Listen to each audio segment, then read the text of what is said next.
Halo pemirsa TVRI, saat ini saya sedang berada di Yogyakarta, tepatnya di Malioboro. Saya sedang menunggu seorang tokoh nasional yang nantinya akan melakukan kunjungan kerja di Yogyakarta. Nah, kita akan mengetahui bagaimana keseharian saat melakukan kunjungan kerja, serta mengulik kisahnya di masa lalu saat menempuh pendidikan di kota Yogyakarta. Siapa dia? Yuk kita ikuti.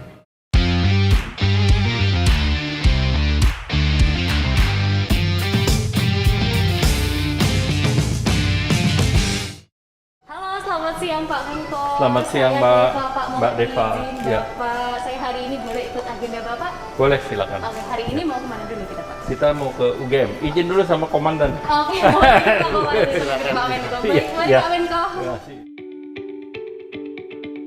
Tokoh nasional kita kali ini yakni Menteri Koordinator Bidang Perekonomian Airlangga Hartarto. Menjadi menteri memang bukan hal baru bagi Ketua Umum Partai Golkar ini.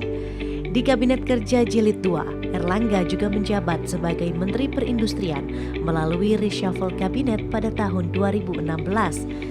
Di sisi lain, Airlangga Hartarto juga menjabat sebagai Ketua Umum PB Wushu Indonesia, bahkan telah memasuki periode kedua. Kembali terpilihnya Airlangga sebagai Ketua Umum PB Wushu bukan tanpa alasan. Pria yang menekuni olahraga wushu sejak masih remaja ini diyakini memahami pembinaan olahraga yang ideal dengan mengedepankan sasana dalam membangun prestasi olahraga wushu. Selain olahraga wushu, Airlangga Hartarto juga hobi olahraga basket. Pak Menko, kalau saya boleh tahu, ini di mobil barang yang selalu ada di tangan Pak Menko itu apa sih Handphone. Pak? Handphone ya Pak ya. Kalau boleh tahu nih, satu hari bisa ditelepon berapa kali sama Pak Presiden Pak? Wah, kalau itu kan tidak tentu, tergantung keperluan. Ya, jadi nggak tiap hari juga. Tapi harus on terus ya Pak ya di tangan kalau handphone ya, itu. Ya. Kalau untuk keluarga sendiri Pak itu Ya. suka nelpon berapa kali Pak dalam sehari Pak? Wah, itu juga nggak tentu. Sekarang saya mesti WA, saya sudah sampai. Oke, boleh. Wah, Silakan ini Bapak penting di ini, WA dulu. karena- Iya, Pak Menko, sejauh apa sih Pak atau bagaimana cara keluarga mendukung seberapa besarnya begini untuk kegiatan Bapak sehari-hari seperti ini? Ya, tentunya keluarga memberikan support ya, karena kan dengan tuntunan tugas, baik seperti sebagai Menko Perekonomian maupun sebagai Ketua Umum Partai, ya tuntutannya kita harus lihat lapangan dan konsolidasi di daerah. Maka tentu hampir setiap minggu ke 1 atau 2 daerah. Kalau kemarin saya lihat Pak Menko ini dari Makassar, kemudian Labuan Bajo ya Pak ya. Ya. Dalam 1 bulan aktivitasnya sudah bisa berkeliling ke Indonesia. Itu bagaimana sih Pak menjaga stamina di tengah pandemi dengan aktivitas yang padat seperti itu? Ya, pertama tentu menjaga fisik, kesehatan fisik. Ya, tentu mengatur jenis makanan, mengatur vitamin, dan juga mengatur jam-jam istirahat. Jadi itu sudah benar-benar tips dari Pak Menko begitu ya Pak ya. Kalau kita lihat juga Pak Menko ini aktif dan hobi di kungfu. Saat ini masih nggak sih Pak untuk hobi kungfunya? Ya, masih tergantung menjelang event. Nah, kalau ada event, kita latihannya lebih intensif. Jadi seminggu 2 kali. Seminggu 2 kali untuk membuat gerakan-gerakan lebih luas. Oke, baik. Karena kan sudah banyak yang lupa. Kalau Jadi mengingatkan kembali. Namun latihan tidak sekeras waktu masa muda. betul Jadi Pak. sekarang lebih ke Menjalankan hobi begitu ya Pak hobi ya. saja. Ya. Kalau untuk paginya sebelum memulai aktivitas, warming up-nya apa aja nih Pak dari Pak Menko? Ya, kalau warming up, kalau tidak melatih jurus, kita jalan.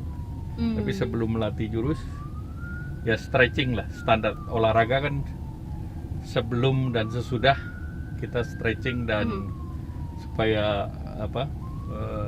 badannya lebih segar dan lebih fleksibel. Baik, Pak Menko, ini saya izin bertanya Pak. Kalau kita lihat kan kemarin Omicron variannya di Indonesia ya Pak ya. Menurut Pak Menko sendiri, apakah COVID di Indonesia ini masih dalam kategori terkendali sih Pak? Kalau kita lihat, kita kan dapat 3 serangan Alpha, serangan Delta, serangan Omicron. Nah, yang paling parah adalah serangan Delta. Di mana waktu itu kasus hariannya bisa mencapai 50.000 dan kasus aktifnya bisa 550.000 di atas. Dan itu memakan waktunya relatif lebih panjang, 2,5 bulan. Tapi kalau saat Omicron ini naik juga ke di atas 50.000 per hari. Namun hari ini sudah turun karena biasanya berdasarkan berbagai negara siklusnya 42 hari. Jadi lebih pendek, tingkat fatality-nya lebih rendah. Artinya sekarang lebih terkendali Sekarang jauh jadi begitu ya Pak ya? relatif lebih terkendali dan hari ini secara nasional itu angkanya sudah di bawah 14.000. Pak Menko, ini juga ada wacana bahwa kita dari pandemi ini akan berproses menjadi endemi. Ini seperti apa prosesnya Pak sejauh ini Pak? Ya tentu kita memonitor situasi karena situasinya belum hilang. Jadi COVID masih ada, oleh karena itu protokol COVID menggunakan masker tetap diperlukan dan kewaspadaan dan peduli lindungi ini menjadi penting karena Indonesia adalah salah satu negara yang aplikasi peduli lindunginya sudah di-download dan digunakan oleh 120 juta sehingga ini salah satu sukses story Indonesia adalah men-enforce peduli lindungi dalam kegiatan-kegiatan kemasyarakatan yang ada kerumunannya. Harapan saya sebagai teman, saya berdoa kepada Maha Kuasa semoga dia sehat. Selamat Mas Airlangga Hartarto, sukses selalu.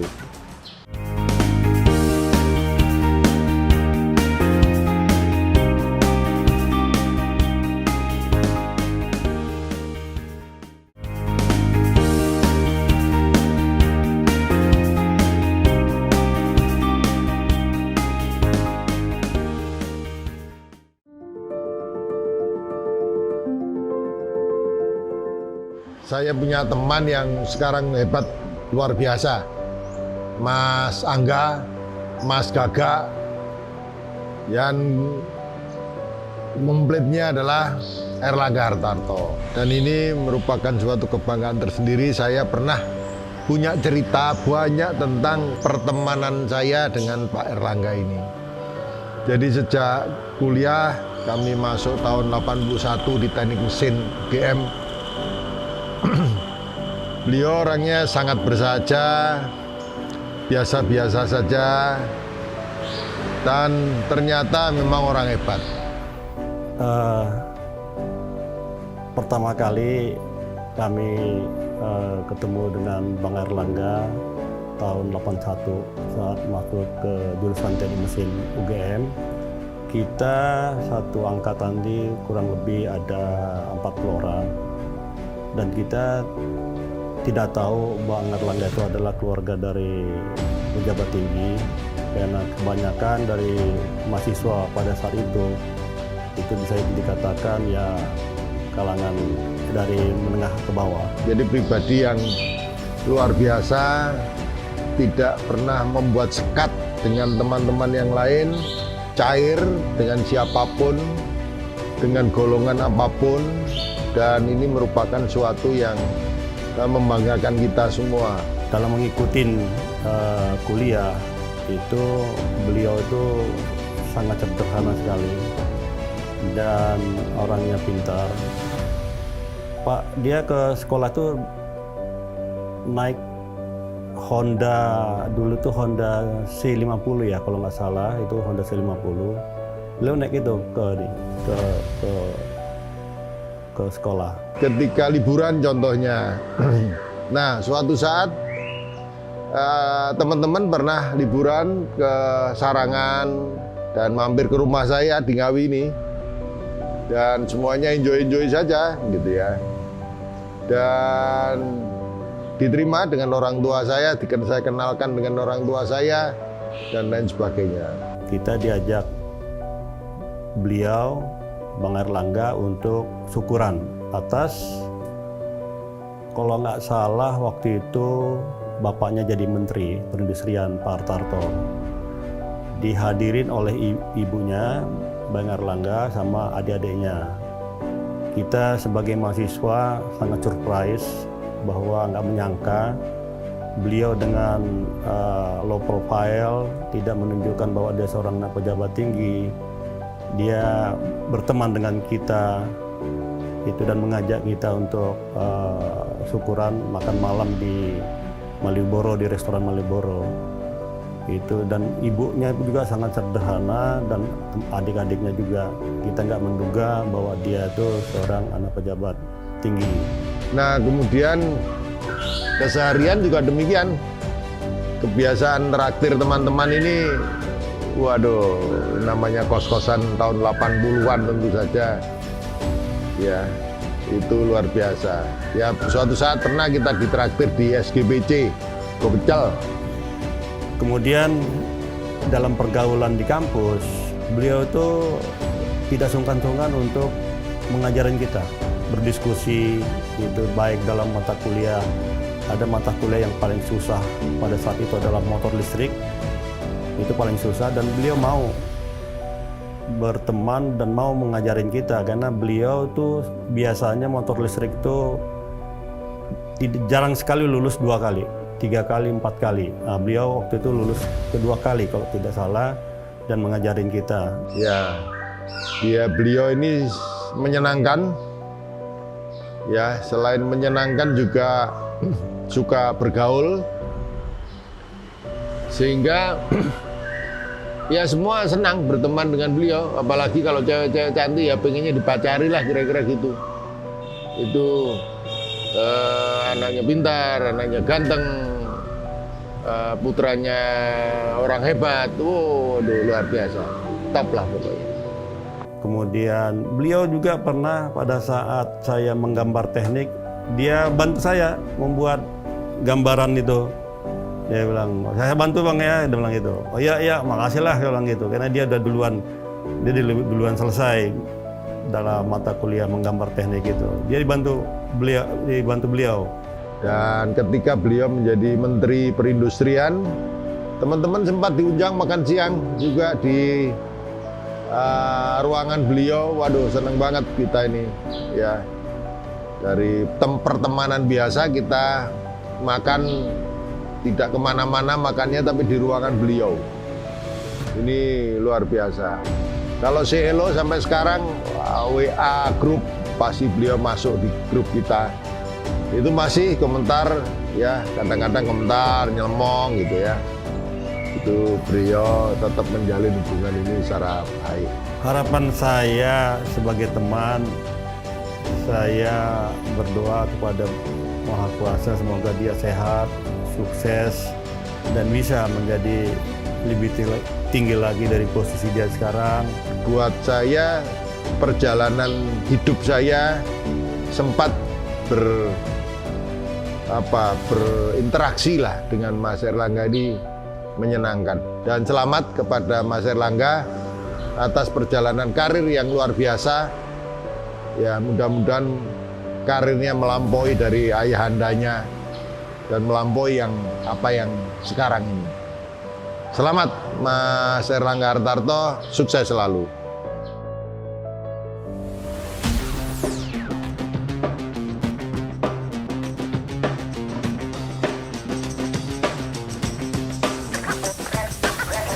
Saya 5,5 tahun di Jogja.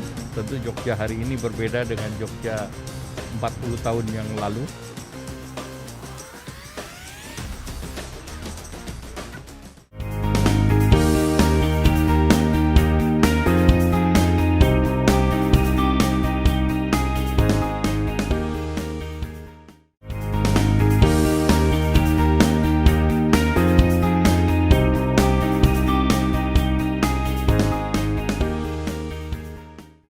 Pak Menko, kita kembali ngobrol ke kepribadian Pak Menko sendiri. Ya. Kalau saya lihat ini dulu SMA di Jakarta, betul ya Pak Betul. Menko ya. Kemudian S1-nya di UGM. Ya. Untuk S1 di UGM tentunya memiliki kesan tersendiri terhadap Jogja. Gimana kesannya Pak Ya, Menko? kesannya sekarang kita sedang di Jogja. Iya, betul. Jadi ini tentu saya 5,5 tahun di Jogja.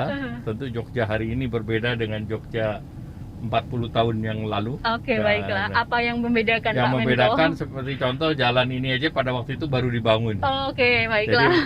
Ring jadi- road dulu belum ada ya Pak ya? ring road dulu belum ada. Jadi dan kedua tingkat kepadatan sekarang jauh lebih padat dan tingkat keberadaan daripada mall-mall dan yang lain sekarang sudah menjamur. Pada waktu itu masih belum ada mall. Oh, belum ada Pak saat itu sama sekali ya Pak Sama ya? sekali tidak Mirota sudah ada Pak? Mirota sudah ada. Oh, Mirota sudah ada dari Ya. zaman Bapak. Dulu Ya. berarti sering belanja ke Mirota ya Pak ya? Beli kue di Mirota. Oh, ini kue di Mirota sampai sekarang masih ada Ya, itu ya. Pak. Terus 5,5 tahun di Jogja, untuk kesan budayanya ada yang berubah nggak sih Pak? Ya tentu Jogja itu adalah miniatur Indonesia. Jadi kita di kampus UGM apalagi kan mahasiswanya dari berbagai daerah. Dan ini semacam melting pot. Sehingga dalam berbagai kegiatan keberagaman itu sangat terasa. Dan itu juga mendorong untuk mengapresiasi keberagaman di Yogyakarta. Namun di lain pihak kebudayaan, khususnya kebudayaan Jawa kan di sini sangat Kental begitu. Kental. Nah itu juga mewarnai mahasiswa dari berbagai daerah. Jadi kalau berbagai daerah itu dikentalkan Jawanya, sehingga tentu memperdalam ilmu roso, mengetahui tapi berbasis roso. Rasa Nah itu juga perasaan gitu ya Pak ya. itu bahasa juga Indonesianya. butuh pendalaman dan pembelajaran yang khusus. Kalau yang paling berkesan makanan di Jogja untuk Pak Menko sendiri apa Pak? Ya kalau Jogja tentu yang kuliner yang paling terkenal kan gudeg. Kemudian yang kedua sate kambing. Oke, sate kambing betul Pak. Saya juga ngerasa Sate ini kalau kambing di Samirono. mana-mana. Orang apa namanya, gudeg ada bujum dan yang lain. Kalau di kampus SGPC. Oh iya, SGPC Pak. Ini Sego sampai pecel. ya, Nah. sampai sekarang masih hits banget loh Pak Sekarang itu SGPC. hits di Gajah Mada. Iya Ya. betul sekali. Kalau di mobil seperti ini Pak, biasanya mendengarkan musik jenis apa sih Pak? Pokoknya kita pasang radio aja, terserah yang radionya pasang Oh, musik gitu. apa ya. Jadi nggak ada spesifikasi Bapak Nggak harus ada, mendengar musik nggak ada. apa gitu ya Pak Nggak ya? ada. Waktu di kuliah di UGM juga ikut kegiatan musik mahasiswa atau Enggak, gimana, kalau Pak? musik kita hobi mendengarkan musik, Oh gitu. bukan memainkan alat Zaman musik. dulu udah ada pensi gitu belum sih Pak? Apanya? Sejaman dahulu sudah ada pentas seni dan lain-lain kampus gitu sudah ada belum? Kalau dulu justru Fakultas Teknik yang memelopori pentas musik Wah, dan luar waktu biasa. itu melakukan pentas musik di lapangan sepak bola Bulak Sumur. Oh iya iya, iya. Dan Jadi nggak itu di kampusnya ya Pak ya? Di tengah kampus justru. Di depan Cemara 7 apa sekarang Balairung, yang Balairung. sekarang dibangun jadi Balairung. Iya. Dan di situ saya undang pentas musik se-Jawa. Itu Pak Erlangga yang ngadain acaranya Ya, ya? Fakultas Teknik. Oke, Jadi seluruh universitas di Jawa hadir, termasuk Pak Menseskap, Pak Pramono Anung ikut tampil Wah, mewakili luar biasa. ITB di situ. Karena sama-sama dari kalau Pak Anung dari ITB begitu Dari ya Pak ITB, mewakili ya. ya. Ya. Sebenarnya kita sudah mau sampai sebentar lagi.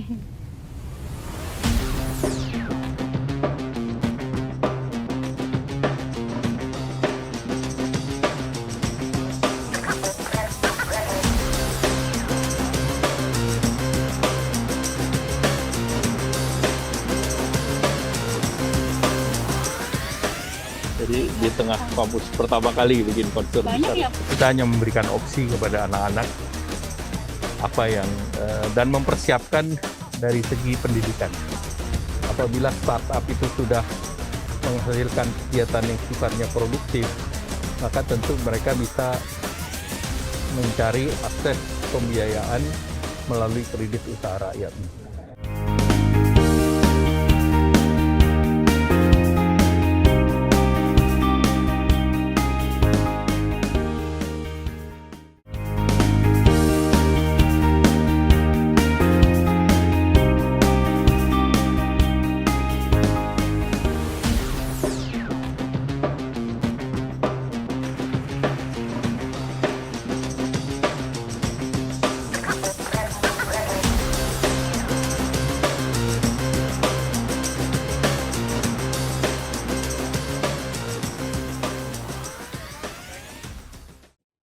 Pak Menko tadi di kunjungan pertama di UGM di kampus Bapak begitu ya. Tadi Iya. apa saja sih Pak yang dibahas?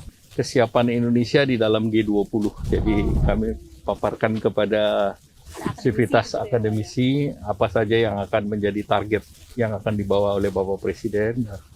Kita minta untuk disiapkan. Dulu kos-kosan saya di belakang sini. Dulu tidak seramai sekarang.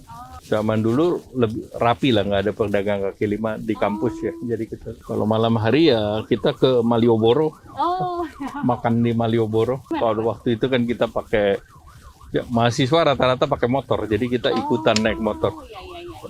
Kalau untuk dari sosialisasi G20 itu seberapa penting sih Pak untuk disosialisasikan, terutama fasilitas akademik tadi? Penting karena banyak hal yang membutuhkan dukungan ilmuwan kampus, terutama untuk pengembangan di sistem kesehatan. Apalagi seperti kampus Universitas Gadjah Mada kan punya fakultas kedokteran, farmasi dan yang lain, dan itu sangat relevan dalam penanganan COVID, termasuk membuat peralatan medis. Dan UGM kan juga memelopori seperti Ginos, kemudian masih melakukan riset untuk vaksin COVID. Nah ini bagus untuk dilanjutkan. Dan berikut kan kalau terkait G20 ada transisi energi, renewable energy juga sangat membutuhkan masukan-masukan, dan banyak profesor di sini yang ahlinya di bidang itu. Pak Airlangga, kalau kita bahas lagi nih masalah organisasi, jiwa kepemimpinan Pak Airlangga Hartarto ini muncul memang atas dorongan dari ayah Bapak yang dulu juga menjabat sebagai menteri, atau memang dari keinginan Bapak sendiri sih Pak? Ya kalau masalah leadership kan orang tua melepaskan kepada lingkungan sekolah misalnya, karena dalam dan juga dalam kehidupan, pilihan dalam kehidupan di kemahasiswaan. Artinya nggak pernah didorong gitu ya untuk Kalau- saat menjadi apa ya. atau bagaimana? Kalau orang tua biasanya memberikan kebebasan saja kepada anak-anaknya untuk mencari apa yang menjadi talenta anak-anak. Saya juga bersikap seperti itu. Jadi kita hanya memberikan opsi kepada anak-anak apa yang dan mempersiapkan dari segi pendidikan. Minatnya silakan masing-masing.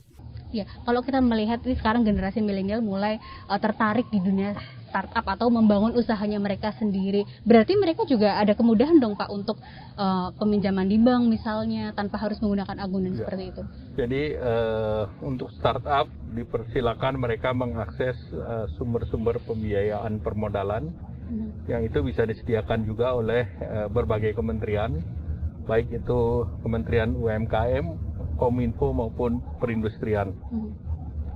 Apabila startup itu sudah menghasilkan kegiatan yang sifatnya produktif, maka tentu mereka bisa mencari akses pembiayaan melalui kredit usaha rakyat. Kredit usaha rakyat sendiri bisa membiayai berbagai sektor. Karena kita bicara startup kan tidak hanya digital tetapi juga ada startup sektor. Misalnya sektor pertanian, kemudian sektor produksi lain gitu. Nah, untuk itu pemerintah menyiapkan KUR yang modelnya misalnya untuk sektor pertanian, misalnya untuk tambak udang, untuk pertanian, apakah itu jagung, apakah itu soyabin dan yang lain, skema bayar panen itu ada. Oke, jadi itu bisa sudah siap ya Pak untuk dimanfaatkan. skema-skemanya. Ya. Kalau untuk mendorong para generasi muda bergerak di UMKM itu gimana Pak yang dilakukan pemerintah? Ya, pertama tentu dari tingkat universitas kita harus menyiapkan apa yang namanya sekarang di era digitalisasi ini co-working space. Jadi tempat anak muda kumpul, disiapkan komputer, disiapkan network, dibuat mereka berkelompok, dan kelompoknya diminta untuk melakukan inovasi tertentu, dan dalam inovasi itu ada mentornya gitu. Itu berlaku untuk semua fakultas Diharapkan atau hanya ekonomi Pak? multiple faculty. Oh, jadi Karena semua ya Pak ya, semua lini berbeda gitu ya? dengan ICT zaman awal 2000-an, dengan kursus komputer kan atau bagian informatik selesai. Tetapi di era sekarang ini multiple application. Jadi apakah apapun sektornya, digitalisasinya tuh ada di sektor kedokteran, ada di sektor ekonomi, ada di sektor kehutanan, ada pertanian, ada. Jadi cross sektoral sifatnya digitalisasi. Juga UMKM salah satu cara untuk mengentaskan kemiskinan juga seperti itu ya Pak, bisa Ya, dikatakan. financial inclusive ada di UMKM dan juga menopang pertumbuhan ekonomi secara konkret. Pak Menko, kalau kita melihat juga saat ini pemerintah juga sedang fokus mengentaskan kemiskinan begitu ya Pak. Selain tentunya mendorong masyarakat untuk aktif menjadi pengusaha ataupun bergerak di UMKM, ada langkah-langkah yang lain nggak Pak secara konkret yang akan atau secara sedang konkret dilakukan? yang dilakukan tentu program-program produktif yang ada di kementerian. Apakah itu yang terkait dengan sektor ekonomi di PUPR, misalnya program padat karya yang bisa dikerjakan masyarakat, program di pedesaan, dan juga ada program yang sifatnya bantuan sosial. Nah, program bantuan sosial ini diberikan kepada pedagang kaki lima, warung, dan nelayan. Jumlah yang diberikan untuk 2,7 juta penerima di 212 kabupaten kota yang menjadi program kemiskinan ekstrim. Dan itu jumlahnya sebesar bantuan sosial itu 600.000. Dan sekarang sedang dijalankan dengan melibatkan TNI dan Polri.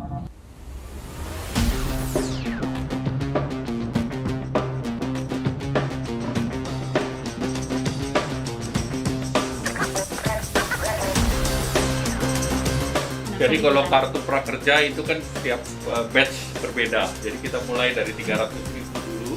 Harga minyak goreng Pak Menko kemarin 14.000 per liter, apakah akan tetap berlaku atau seperti apa Pak?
Ada tengkleng, ini tidak perlu dipanasi lagi Bapak.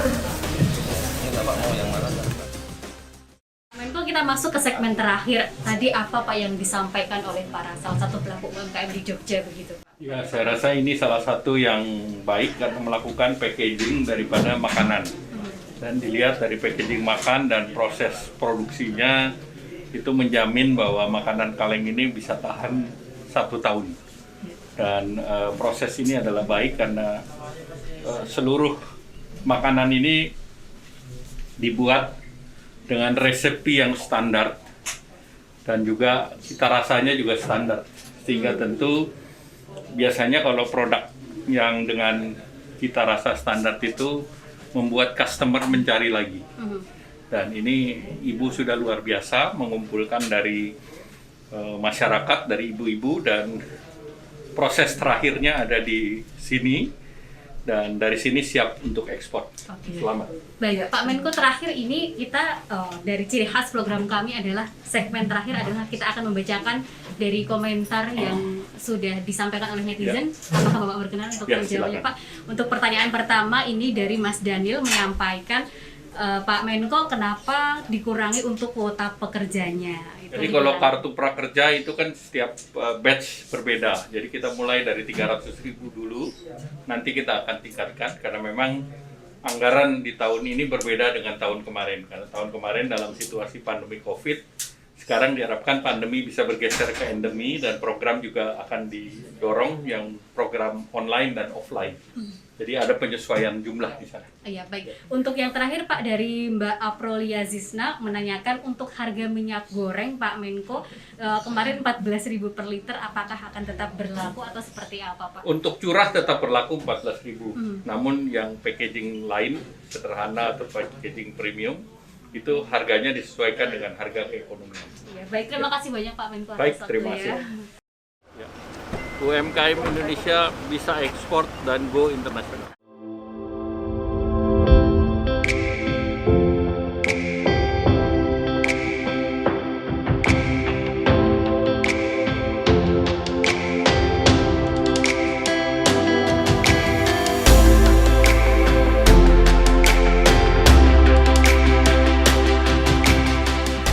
Itulah pertemuan kami dengan Menko Perekonomian Airlangga Hartarto.